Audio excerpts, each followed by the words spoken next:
Ladies and gentlemen, today we're diving into one of the most fascinating and controversial topics about the United Kingdom. Just how expensive is the British royal family? Hold on to your crowns because the numbers we're about to discuss might just knock them right off.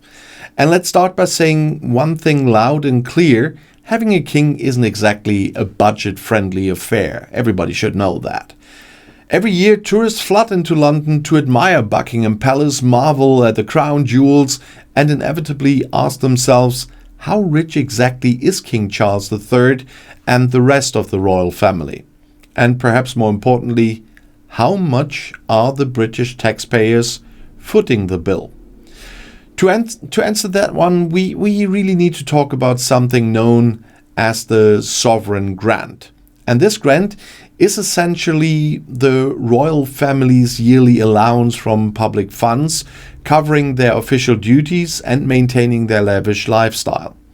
In the financial year 2024-2025, this grant came in at around 100 million euros. And that's right, 100 million euros just to keep the royal wheels turning smoothly.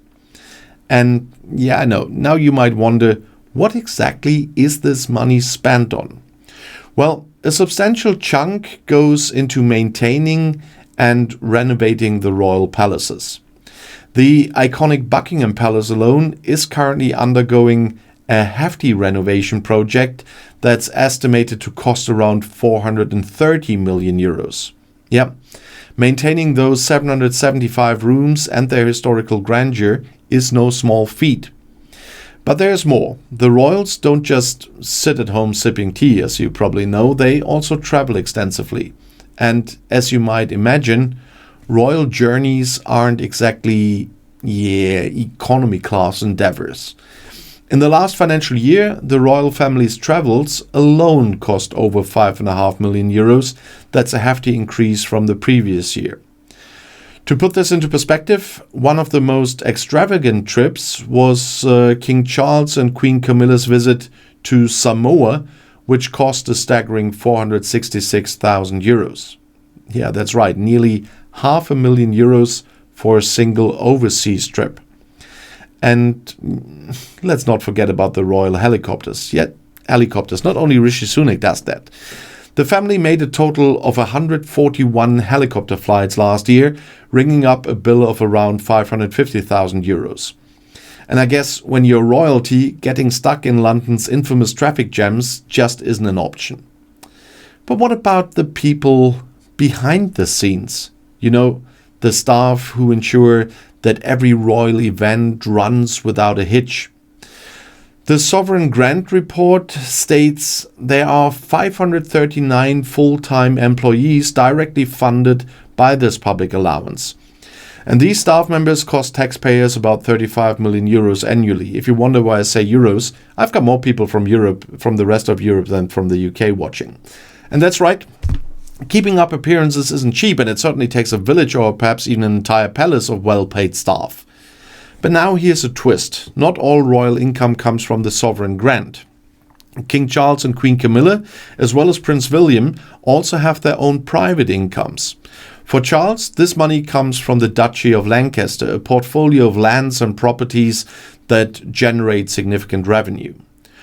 For Prince William, it's the Duchy of Cornwall, from which he reportedly earned around 27 million euros last year. Yeah, you heard that right. 27 million euros in personal income. But here's another fascinating detail about royal financing. The sovereign grant is actually funded by profits from something called the Crown Estate.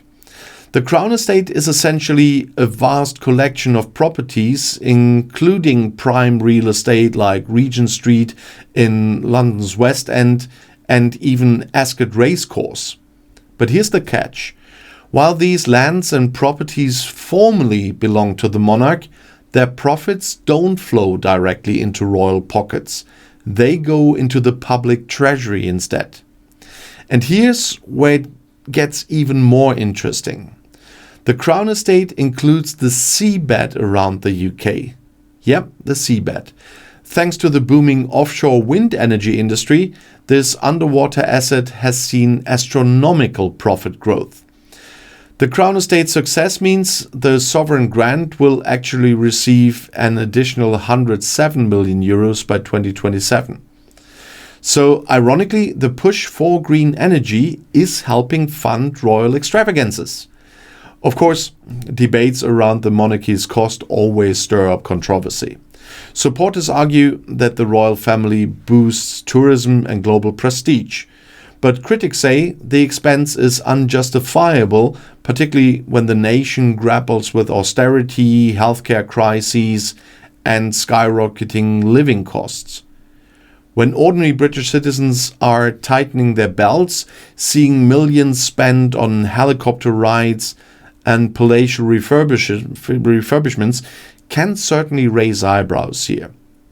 So the question remains, does the British monarchy offer value for money? Well, in the end, that's the British people to decide, so I will not try to influence you there. But the numbers certainly paint a compelling picture.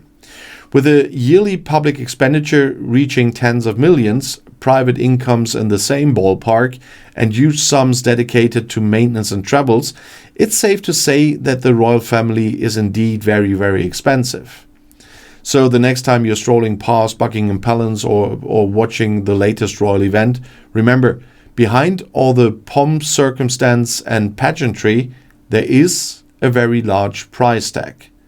And ultimately, whether you believe it's worth it or not, one thing is for sure. The British royal family continues to be one of the most fascinating and costly institutions in the world. If you believe the side that they bring in more taxpayers, more taxes for the government from foreigners because of all the tourism, etc., and you say it's worth it, or if you're just a defender of the institution because you are a royalist, the decision is always up to you, and it will in the end always be a decision of the British people. But I see a lot of critics in public, and I see Republicans in Britain as well, although they are still just a tiny majority, to be honest, at least the ones they are speaking out loud. It is an issue that's coming up time and again. We've seen this when King Charles was Prince Charles. There were a lot of discussions about this at certain times, and it changed a bit with the future perspective of William becoming king at some time in the distant future, as he hopes, probably because it's about his father. And so it's still a topic that that should be discussed in the meantime, but it's not all about cost. It's also about tradition and everything. So I'm looking forward to your opinion on this one. Is the cost of any importance to you? Is what the tourism it brings of importance to you? Is it tradition? It cannot be the political influence, which isn't really there, to be honest. And I'm looking forward to what especially my British viewers are saying about this, even if I mentioned a lot of Euros because of the other European viewers here. But I'm looking forward to the opinion of my British viewers, especially on the royal family. And if you want to see another video right now, the next one is right here in the end screen. I'll see you there. I'll be back.